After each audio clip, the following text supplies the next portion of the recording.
ये Saint Lawrence government degree girls college का आज होने वाला पेपर है केमिस्ट्री का। तो जो MCQs इसके पहले हम सॉल्व करते हैं 17 MCQs फर्स्ट ईयर केमिस्ट्री के। अब देखने में बधाई आसान पेपर लग रहा है। जो अभी पेपर सॉल्व किया है DJ साइंस का उससे आसान है ये, ठीक है। तो फर्स्ट है the number of moles in 40 gram of NaOH is dash. तो ये तो बड़ा सिंपल है, 40 ग्राम NaOH में हमारे पास 1 मोल हो जाएगा, चूँकि 40/40 चूँकि मोल निकालना है ना, तो मोल बराबर किसके होता है, मास अपॉन मोलर मास के। तो मास 40 ग्राम है, मॉलिक्यूलर मास भी इसका 40 ही निकलेगा, तो 1 आ जाएगा। ये समझ में आ गया सबको। फर्स्ट आसान है, बहुत इजी। सेकंड देखते हैं। The empirical formula of compound is CH2O and molecular formula mass is 60। इस मॉलिक्यूलर फार्मूला इज डैश। अब देखो इसके लिए क्या करते हैं, हमें स्मॉल n की वैल्यू निकालनी होती है। स्मॉल n बराबर किसके होता है, molecular formula mass divide by empirical formula mass. Class 9 में आप लोगों ने सीखा होगा स्मॉल n। अब स्मॉल n, तो ये जो MCQs आई है ओल्ड बुक्स आया है, तो ये हमारे न्यू बुक में मॉलिक्यूलर फार्मूला हट गया है, बट कर लेते हैं सॉल्व। 9 में भी पढ़ा होता है, कोई मुश्किल बात नहीं है। तो ये वाला जो आगे ये ओल्ड बुक से सवाल आया है आपका, ठीक है। अब MFM यहाँ पर आगे हमारे पास मॉलिक्यूलर फार्मूला मास कितना आ जाएगा, चूँकि ये 60 है और एम्पिरिकल फार्मूला मास इस एम्पिरिकल फार्मूला से निकाल लेंगे। 12 + 2 + 16, तो ये 30 आ गया हमारे पास। तो ये हमारे पास हो गया 2। फिर मॉलिक्यूलर फार्मूला किससे निकलता है बेटा, एम्पिरिकल फार्मूला को मल्टीप्लाई कर देते हैं n से। तो ये CH2O मल्टीप्लाई हो जाएगा किससे भाई, 2 से। ये हो जाएगा C4H4O2। ये इसका आंसर होगा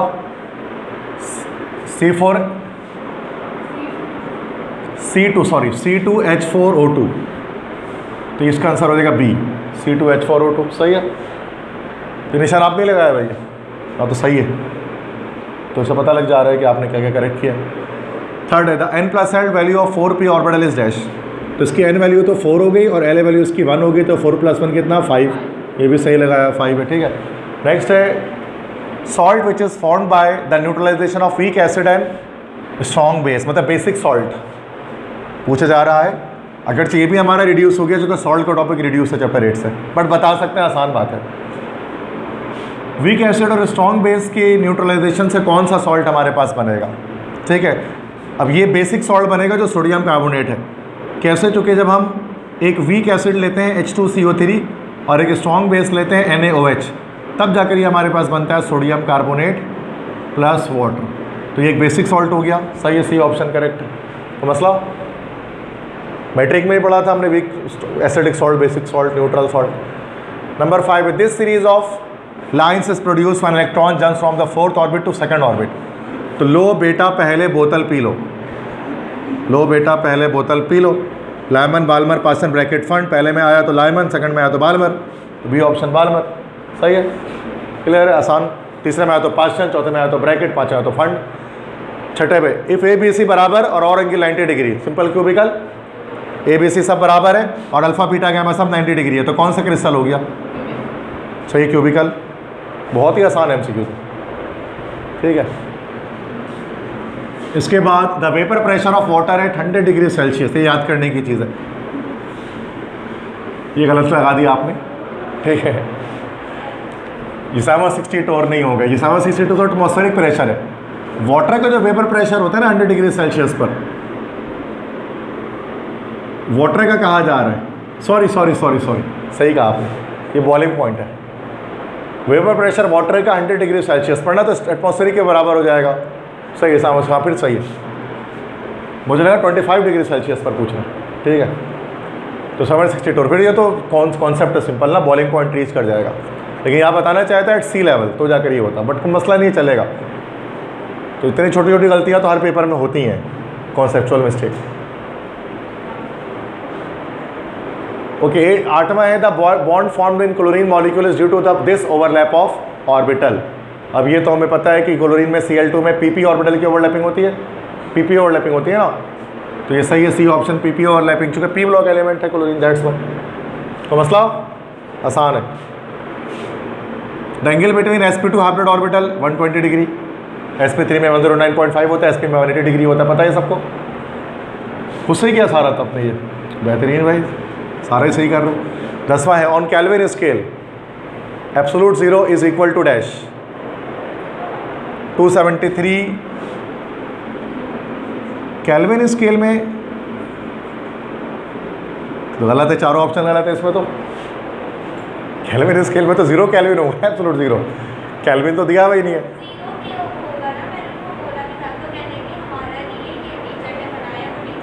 तो बताइए ये रॉन्ग आंसर है ना, इसमें तो बात ही खत्म हो गई, इसमें भी क्या फ़ायदा। आंसर होना चाहिए था इसका 0 के ना, तो है ही नहीं 0, 0 डिग्री सी नहीं होना चाहिए, या नन ऑफ दीज होता कुछ इस तरह से। ठीक है, सही है बिल्कुल, मुझे पता है, तभी आपने ये बी लगा दिया, ये आपने उसमें सेंटीग्रेड पे लगा दिया ना, सेंटीग्रेड स्केल। तो क्वेश्चन 10 रॉन्ग है सेंट लॉरेंस कॉलेज का। ठीक है, MCQ नंबर 10 रॉन्ग है। 11th है, capillary action of liquid is due to surface tension, सही है, बी ऑप्शन। 12 है, an orbital can have a maximum of 2 electron as per the Pauli's exclusion principle, सही है। आगे बढ़े, बहुत ईजी MCQs हैं। 13th है, quantum number values for 3s orbital are. 3s के लिए n की वैल्यू, तो n की वैल्यू कितनी हो जाएगी 3, l की वैल्यू 0 हो जाएगी, 3 0 3 0, या डी ऑप्शन सही है। 14 the following pair of ions is isoelectronic, मतलब सेम नंबर ऑफ इलेक्ट्रॉन्स किस में होंगे, Na+ और Mg+2 में, सी ऑप्शन सही है। 15 है, photochemical reactions which proceed only under the influence of light are of 0 order reaction, बिल्कुल ठीक है। आगे बढ़े, the unit of first order rate constant is dash. अगर फर्स्ट ऑर्डर हो तो रेट कांस्टेंट क्या निकलेगा, तो रेट ऑफ रिएक्शन बराबर होता है K मल्टीप्लाई बाय A हो जाएगा ना, ये हो जाएगा मोलरिटी पर second is equal to K into molarity, molarity से मोलरिटी कैंसिल, सेकंड इनवर्स आ जाएगा, तो डी ऑप्शन सही है, सेकंड इनवर्स। लास्ट है, अभी तक सारे सही हैं इनके। 17 देखते हैं, which of the following contains 2 significant figure. इसमें एक सिग्निफिकेंट फिगर है तो ये तो नहीं होगा, इसमें भी एक सिग्निफिकेंट फिगर है, ये भी नहीं होगा, क्योंकि स्टार्टिंग 0 था, नॉन सिग्निफिकेंट। इसमें भी एक सिग्निफिकेंट फिगर है, ये भी नहीं होगा, इसमें ये 2 स्टार्टिंग नॉन सिग्निफिकेंट है और 4 2 हमारा सिग्निफिकेंट है, तो डी ऑप्शन हो गया। तो ये 17 के 17 MCQs आपने सही लगाया। तो ये एक हमारे पास न्यूमेरिकल आया है, नंबर 2 जो है ना वो स्टेशोमेट्री है। मास दिया हुआ है दोनों, अच्छा दोनों मास दिए हुए हैं, तो उसका मतलब मीटिंग रिएक्टेंट है कि 365 ग्राम CO है, 65 ग्राम H2 है, बताएं इससे कितना CH3OH प्रोड्यूस होगा। तो 2 बार इसमें हमें क्या करना पड़ेगा बेटा, मास मास रिलेशनशिप जो है वो 2 बार इसके अंदर हमें अप्लाई करनी पड़ेगी। ठीक है, अब वो किस तरह से किया जाएगा कि हमें इक्वेशन CO + 2H2 है ना, CO + 2H2 है, ये हमारा बन गया CH3OH। तो एक बार कह रहे हैं कि बताएं जब 365 CO होगा तो कितना बनेगा, तो पहले यहाँ से निकाल लेते हैं। ये हो गया हमारा 12 + 16, ठीक है। तो एक कैलकुलेटर दे दें,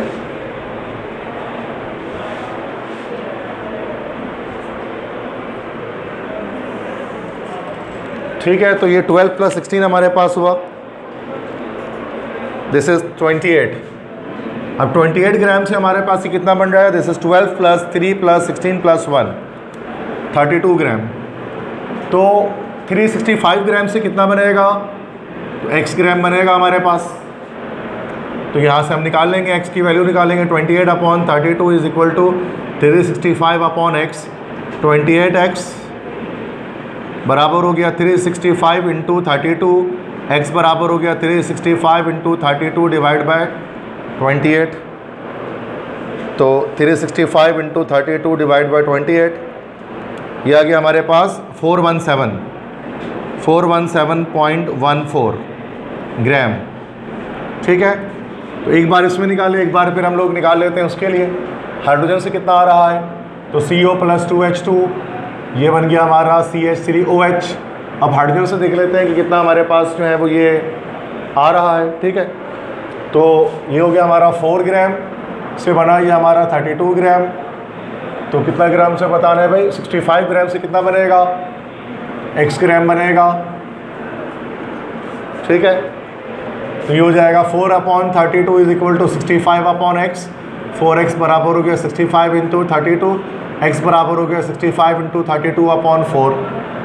x बराबर आ गया 65 × 32 डिवाइड बाय 4, ये हो गया हमारा 520 ग्राम। तो उसका मतलब हमारा जो लिमिटिंग रिएक्टेंट हो गया वो क्या हो गया, CO हो गया कार्बन मोनोऑक्साइड, और जो अमाउंट हमारे पास बन रहा है वो 417.14 ग्राम बन रहा है, ठीक है। तो ये तो लिमिटिंग रिएक्टेंट का सवाल है। जो हमने ये क्वेश्चन 2 सॉल्व किया। क्वेश्चन 3 है, अ 20 dm cube cylinder is filled with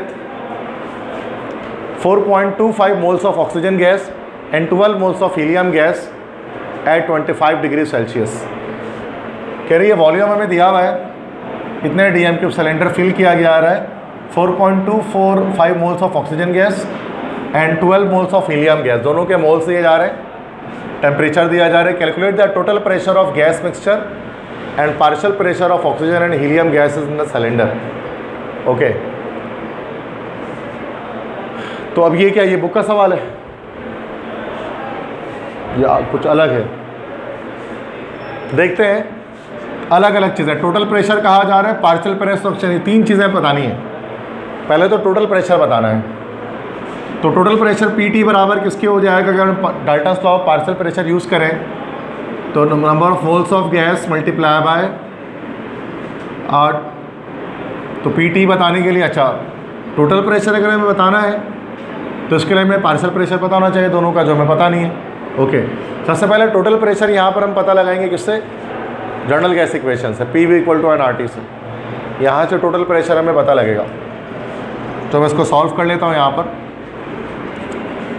अगर हम इसका डेटा बनाते हैं तो सबसे पहले तो ये वॉल्यूम हमें दिया हुआ है, दिस इज 20 डीएम क्यूब। ये हमारे पास number of moles oxygen gas के दिए हुए हैं, मोल्स ऑफ O2 ये दिया हुआ है 4.25 मोल, ये दिया हुआ moles of helium 12 mole, temperature दिया हुआ है 25 डिग्री सेल्सियस, मतलब 273 प्लस करेंगे, यह आ जाएगा 298 केल्विन। बताना क्या है? टोटल प्रेशर पीटी बताना है, पार्शियल प्रेशर ऑफ ऑक्सीजन बताना है, पार्शियल प्रेशर ऑफ हीलियम बताना है। ए बी सी 3 चीज़ें रिक्वायर्ड कर दी उन्होंने। ठीक है, तो ये सवाल हो गया, डेटा मतलब हो गया हमारा। अब इसको सॉल्व करेंगे। देखो सबसे पहले तो अगर हमें यहाँ पर अगर हमें बताना है टोटल प्रेशर, सबसे पहले निकालना पड़ेगा। टोटल प्रेशर हमारे पास आएगा यहाँ पर जनरल गैस इक्वेशन से, P V equal to N R T. P बराबर हो गया N R T upon V. N number of mole कितने हैं, दोनों के मोल को प्लस कर दो, टोटल नंबर ऑफ मोल आ जाएंगे। तो 12 और 12 और 4.25 ये हो गया 16.25। तो 16.25 multiply bye 0.0821 multiply by 298 divide by volume कितना हो गया हमारा? 20 डीएम क्यूब हो गया। प्रेशर हमारे पास कितना आ गया यहाँ पर देख लेते, 16.25 multiply bye 0.0821 multiply by 298 divide by 20, ये आ गया 19.87। ये हमारे पास, अच्छा किस में आ गया? चूँकि जनरल गैस इक्वेशन लगाई है तो एटीएम में आया। ये हमारा एक आंसर हो गया। अब हमें निकालना है पार्शियल प्रेशर दोनों गैसेस का।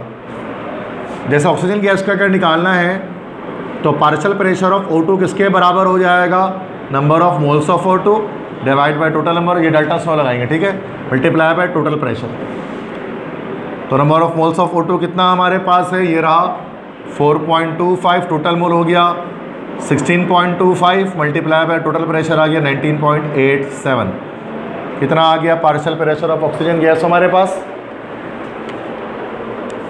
This is 4.25 divide by 16.25 multiply by 19.87, ये गया हमारे पास 5.196 ATM। इसी तरह से अगर हमें पार्शियल प्रेशर ऑफ क्या चाहिए? हीलियम चाहिए, तो टोटल प्रेशर में से माइनस कर देंगे ऑक्सीजन के प्रेशर को, तो हीलियम का आ जाएगा हमारे पास। तो टोटल प्रेशर है 19.87 माइनस का 5.196, तो 19.87 में से ये माइनस किया, हीलियम का आ गया 14.67 ATM। ये हमारा तीसरा आंसर आ गया। समझ गए? तो इस सवाल, ये पता नहीं मुझे न्यू बुक में था कि नहीं, ओल्ड बुक में क्या शायद ये सवाल दोबारा से दिया है कि इसमें सबसे पहले टोटल प्रेशर मालूम किया जनरल गैस इक्वेशन से, उसके बाद टोटल प्रेशर आ गया तो डाल्टन्स लॉ लगाकर हमने क्या किया? पार्शियल प्रेशर्स मालूम कर लिए हीलियम गैस के और ऑक्सीजन गैस के। ठीक है, सॉल्व हुआ हुआ है, बोर्ड पर समझ में आ गया सबको। तो पूरा ओवरऑल सॉल्व कर दिया। ऐसे ऊपर ऊपर से बताने में ना अक्सर बच्चों को क्लास में समझ में नहीं आता। हाँ, जीनियस बच्चे तो समझ लेते हैं, लेकिन जो एवरेज बच्चे होते हैं ना, फिर वो परेशान होते हैं कि सर ऊपर से बता के चले गए, सॉल्व नहीं किया पूरा। अभी देखो पूरा सॉल्व हो गया, बताइए, पका पका हलवा आपके पास आ गया, सब कुछ सॉल्व आपको मिल जा रहा है। क्लियर है? तो मसला ठीक है। उसके बाद नेक्स्ट क्वेश्चन देखते हैं। क्वेश्चन नंबर 4 हमारा सॉल्व हो गया। देखो न्यूमेरिकल में लगभग सारे सॉल्व करते हुए जा रहा हूँ, आप देख सकते हैं। तो देखो मैंने 3 भी सॉल्व, 2 भी सॉल्व कर दिया, 3 भी सॉल्व कर दिया पूरा। आगे बढ़े। तो मसला कुछ पूछना है किसी को? क्लियर है? आसान है। तो बेटा इसी तरह से आपको नेक्स्ट होने वाले टेस्ट की प्रैक्टिस करनी है सारे न्यूमेरिकल की। आपको भी आना चाहिए कि किस तरह से न्यूमेरिकल को सॉल्व किया जाता है। कोई भी न्यूमेरिकल आपका आ सकता है टेस्ट में, तो सारे न्यूमेरिकल आपको आने चाहिए। देखो नेक्स्ट क्या, गैसेस मिक्सचर कंटेन 0.2 मोल ऑक्सीजन गैस, 0.3 मोल CO2। ये number of moles of oxygen दिया हुआ है, number of mole of carbon dioxide दिया हुआ है। If the partial pressure of oxygen is 60 टोर, अगर ऑक्सीजन का पार्शियल प्रेशर 60 टोर है तो पार्शियल प्रेशर CO2 का कितना निकलेगा? अब देखो फिर से ये हमारे पास डाल्टन्स लॉ ही शायद आ रहा है। ठीक है, कर लेते हैं इसको। सबसे पहले डेटा बनाते हैं। डेटा में क्या हमें दिया जा रहा है? Number of mole of O2 दिया जा रहा है 0.2 mole, number of mole of CO2 दिया जा रहा है 0.3 मोल। बता उन्होंने जो क्वेश्चन डाले हुए ना वो बुक से आउट डाले हुए है, तो बुक के कॉन्सेप्ट से, लेकिन वैल्यूज आउट है सारी। ठीक है।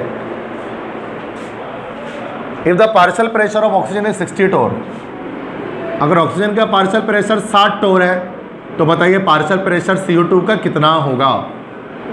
अब पार्शियल प्रेशर निकालने के लिए टोटल प्रेशर पता होना चाहिए जो दिया हुआ नहीं है, लेकिन P ऑफ O2 दिया हुआ है ना, यहाँ से टोटल प्रेशर आ जाएगा हमारे पास इजीली अगर आप डाल्टन्स लॉ लगा लें। देखो हमें पता है कि पार्शियल प्रेशर ऑफ ऑक्सीजन बराबर किसके है? Number of moles of oxygen divide by total number of mole multiply by total pressure.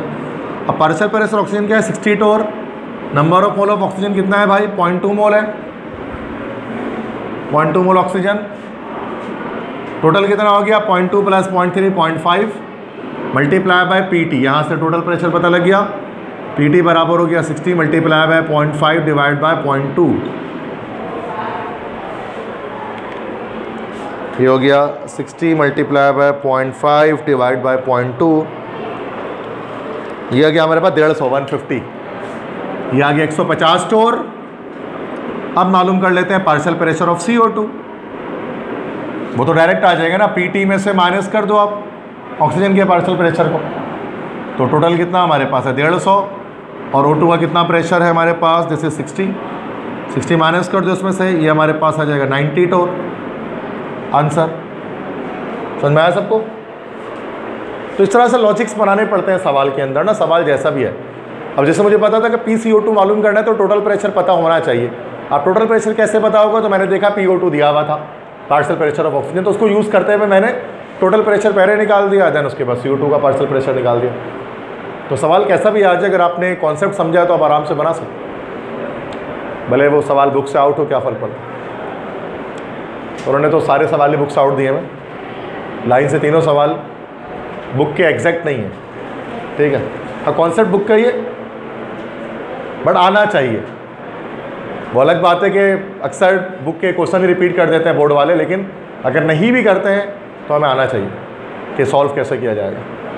Simple सी बात है, अगर हमें कॉन्सेप्ट पता है और रट्टू बच्चा रट्टा मार के गया हुआ है जो याद करके चला गया आंसर सारा, तो उसको तो जाहिर सी बात है किस्मत की बात है, बुक का रिपीट होगा तो कर लेगा, वरना छोड़ के नंबर कटाएगा अपने।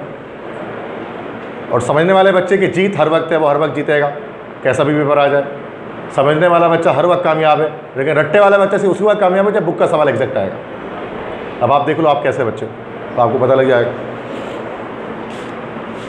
अक्सर बच्चे रट्टे वाले ही होते हैं कराची में, गिनती के बच्चे जो समझने वाले होते हैं, गिनती के सिलेक्टेड। हर को कितना भी कह ले सर मैं रट्टा नहीं लगाता, लेकिन वो याद ही कर रहा होता है बैठ के चीज़ों को। ओके, नंबर 5 है derive general gas equation by combining gas law. ये तो हो जाएगा, डेरिवेशन है, कर नहीं रहा, डेरिवेशन हो जाती। 6 का ये state and explain grams for diffusion of gases, हो जाएगा ये। ठीक है। बी है at a certain temperature and pressure ammonia gas diffuses 1.48 times more than HCl। If the density of ammonia is 0.66 पर litre, find the density of HCl। Book का सवाल है क्या ये, आप बताएं।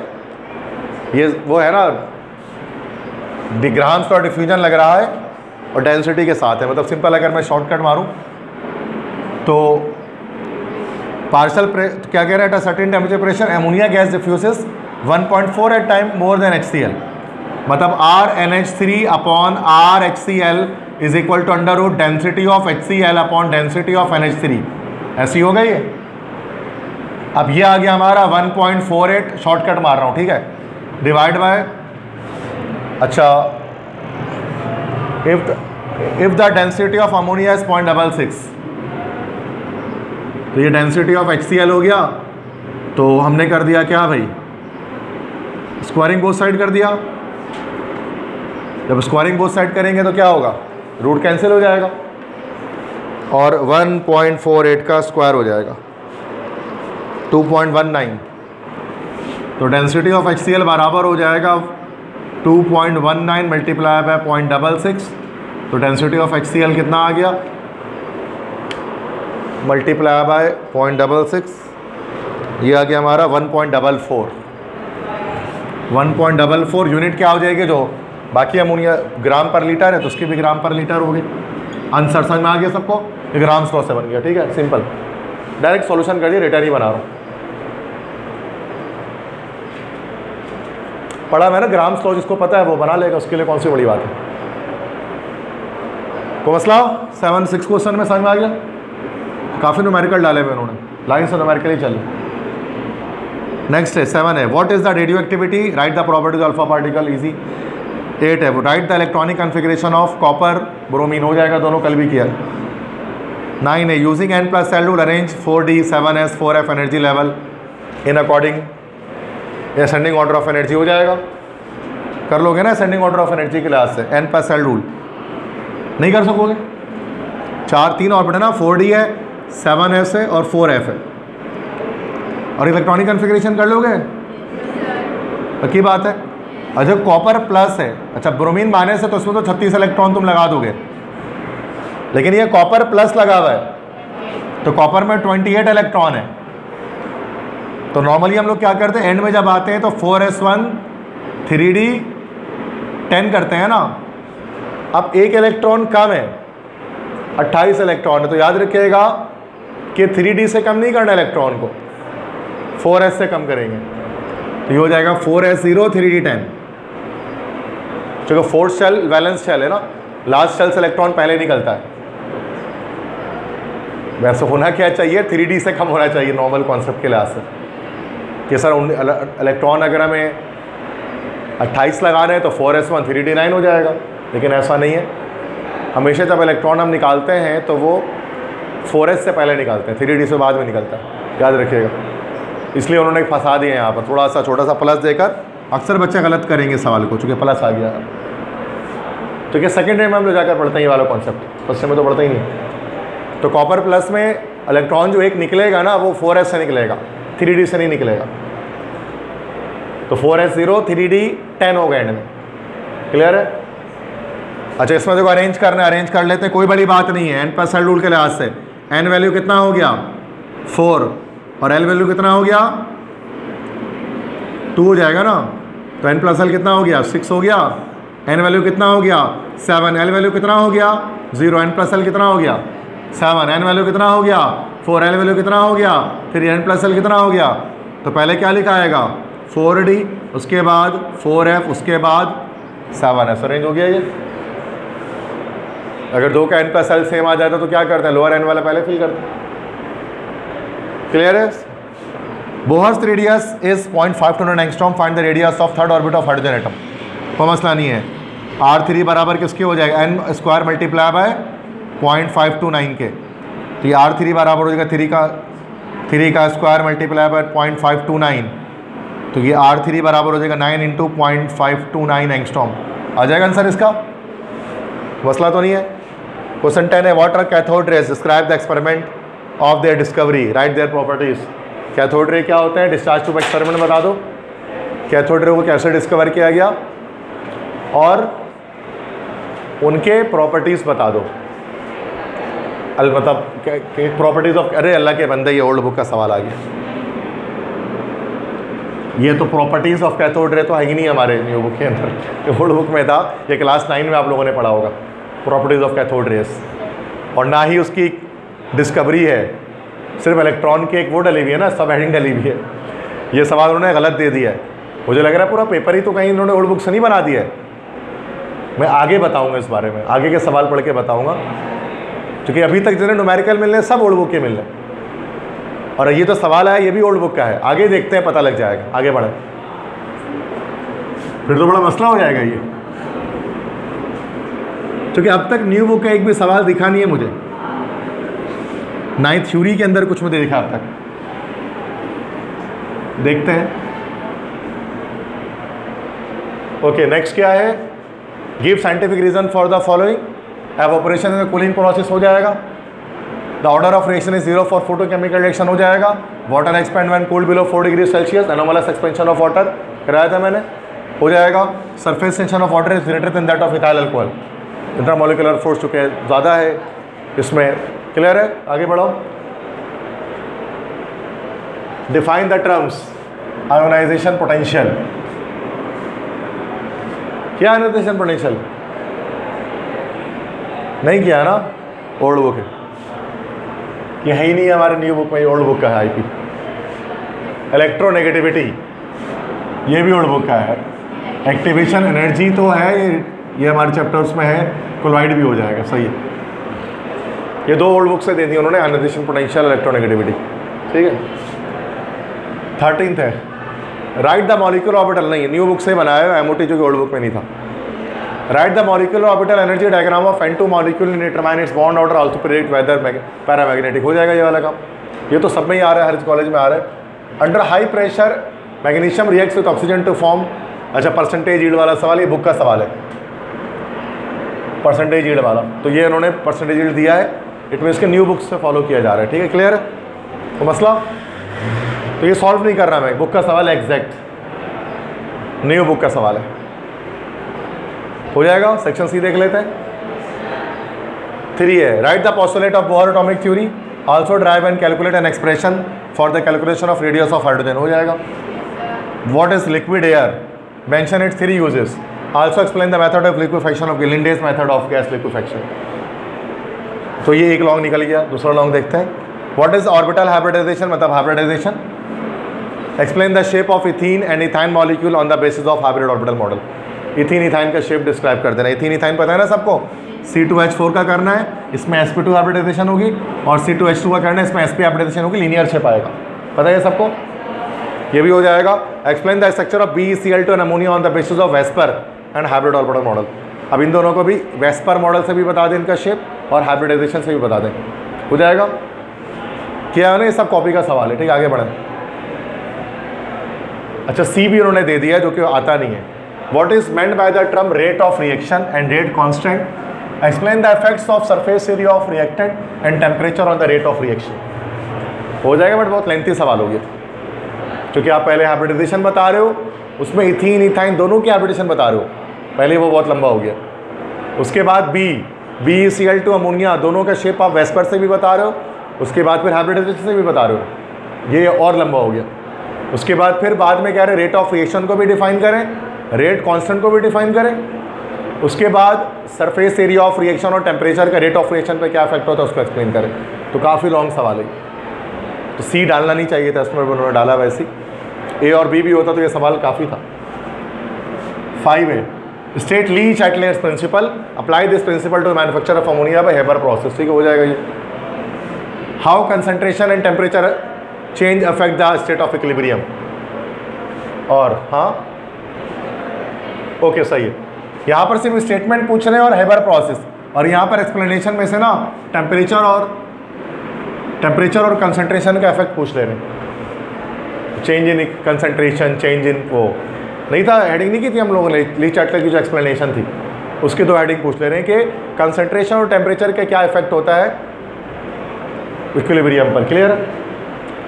5 है अच्छा और करके है, और कर मतलब ये भी एक और लॉन्ग, और करके ये पूरा लॉन्ग अलग से उन्होंने दे दिया, ऐसा आता नहीं है कभी बोर्ड में।